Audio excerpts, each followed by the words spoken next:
Christmas நாம வருது நமக்கு சீஃப் கெஸ்டா அதை ரிமாண்ட் இருக்காரு. அவர் மேடைக்கு கூப்பிட்டு ரெண்டு ஒரு வார்த்தை கிறிஸ்மஸை பற்றி நான் சொல்றதை விட அவர் சொல்றது தான் நல்லா இருக்கும். அதனால ப்ளீஸ்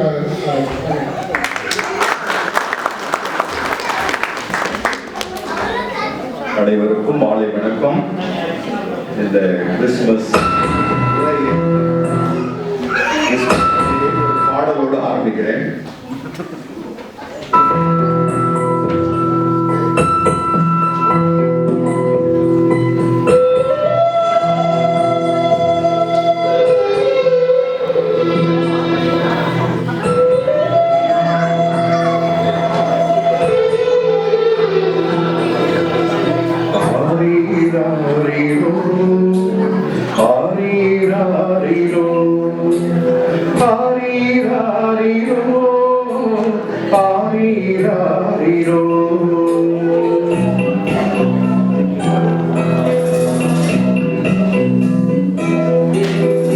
சக்கரை முட்டை சந்தன முட்டை கண்டே கண்ணுரங்கு உத்தமை சொத்தே உள்ளைக்கு முட்டை கண்டே கண்ணுரங்கு சக்கரை முட்டை சந்தன முட்டை கண்டே கண்ணுரங்கு உத்தமை சொத்தே உள்ளைக்கு முட்டை கண்டே கண்ணுரங்கு மட்டை பகியும் செல்வமே தேவ திலகமே கண்ணேயும் கண்ணுரங்கு ஆரீராரீரோ ஆரீராரீரோ ஆரீராரீரோ ஆரீராரீரோ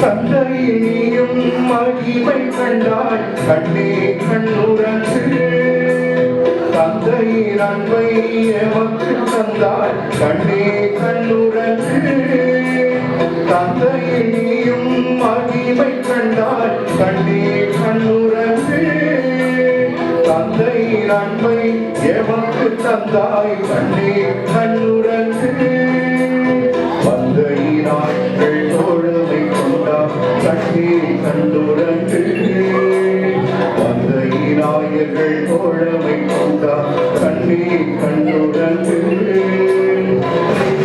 வந்து வேந்தர்கள் நின்றார் கண்ணே கண்ணுரங்கு ஆரீராரீரோ ஆரீராரீரோ ஆரீராரீரோ ஆரீராரீரோ சக்கரை முட்டை சந்தன பொட்டை கண்ணே கண்ணுரங்கு உத்தமி சொத்தே உள்ளைக்கு முட்டை கண்ணே கண்ணுரங்கு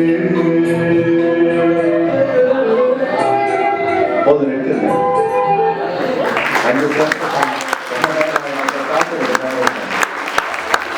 இது ஒரு கிறிஸ்துமஸ் பாட்டு. ஏறக்குறைய ஒரு 25 ஆண்டு முன்னாடி நம்ம ஊர்ல தமிழ்நாட்டில் பாடின பாட்டு. இப்பயும் எல்லா இடத்துலையும் பாடுறாங்க. இந்த பாட்டு ஏன் பாடுறேன்னா, இதுல முக்கியமான ஒரு லைன் வரும், தந்தையின் அன்பை எங்களுக்கு தந்தாய் கண்ணே கண்ணுரங்கு அப்படின்னு சொல்லி. அன்புக்குரியவர்களே, கிறிஸ்துமஸ் பெருவிழா என்றாலே ஒரு அன்பின் விழா. கடவுள் மனிதர்களை தேடி வந்தார் என்பது கிறிஸ்தவர்களின் நம்பிக்கை. அந்த கடவுள் மனிதர்களுக்காக தன்னுடைய வாழ்வையை கொடுத்தார் என்பதும் அந்த நம்பிக்கை. இந்த கிறிஸ்துமஸ் பெருவிழா 2 முக்கிய கருத்துக்களை எல்லா மக்களுக்கும், கிறிஸ்தவர்களுக்கு மட்டும் கிடையாது, உலகில் இருக்கிற எல்லா மக்களுக்கும் கொடுக்கிறது. ஒன்று அன்பு. இந்த அன்பை புரிந்து கொள்ள வேண்டும் என்றால் நம்முடைய தமிழினுடைய மிக முக்கியமான ஒரு செய்யுள் அல்லது ஒரு இலக்கியம் என்று சொன்னால் திருக்குறளை சொல்லுவோம். இந்த திருக்குறளில் இருக்கின்ற ஒரு செய்யுள் இந்த அன்பை பற்றி நமக்கு அழகாக சொல்லுவோம். அன்பிலார் எல்லாம் தமக்குரிய அன்புடைய என்பும் உரிய இதற்கு.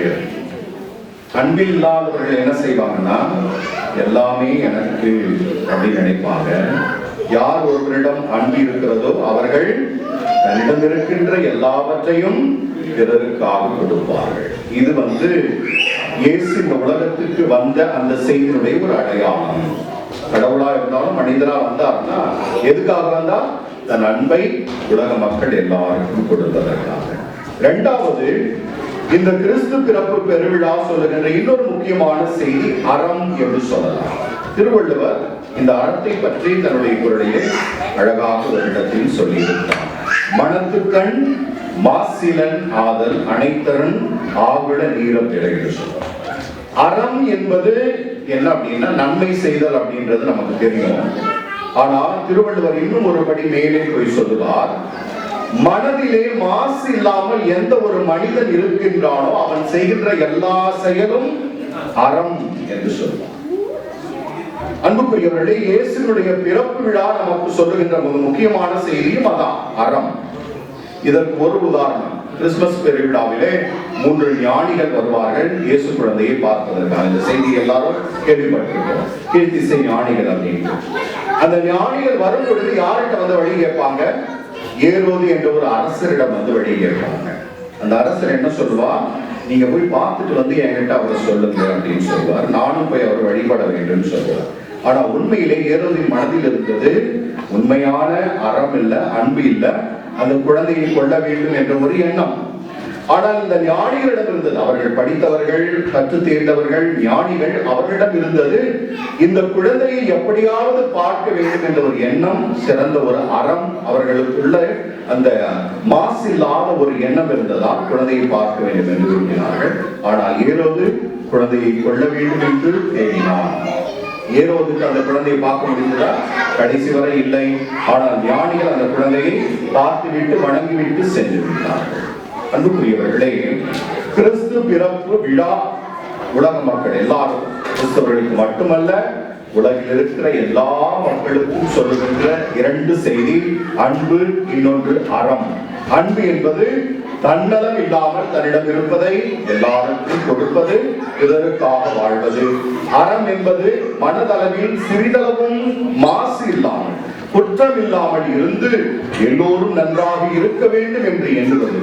இந்த 2 செய்தியை கிறிஸ்துமஸ் நமக்கு கொடுக்கிறது. இந்த செய்திக்குரிய அர்த்தத்தை நம்முடைய தமிழ் மரபிலே திருவள்ளுவரும் நமக்கு சொல்லி இருக்கின்றார்.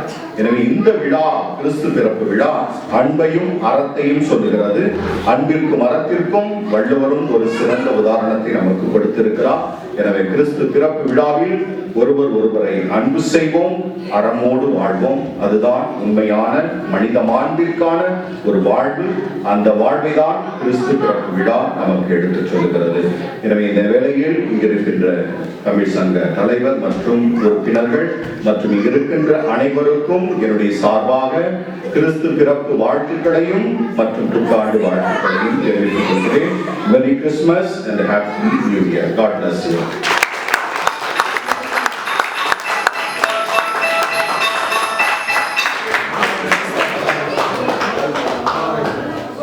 Hello. So, chief guest honor பண்றதுக்கு நான் நம்மளோட வைஸ் பிரசிடென்ட் ஜெயபிரகாஷ் கூப்பிடுறேன்.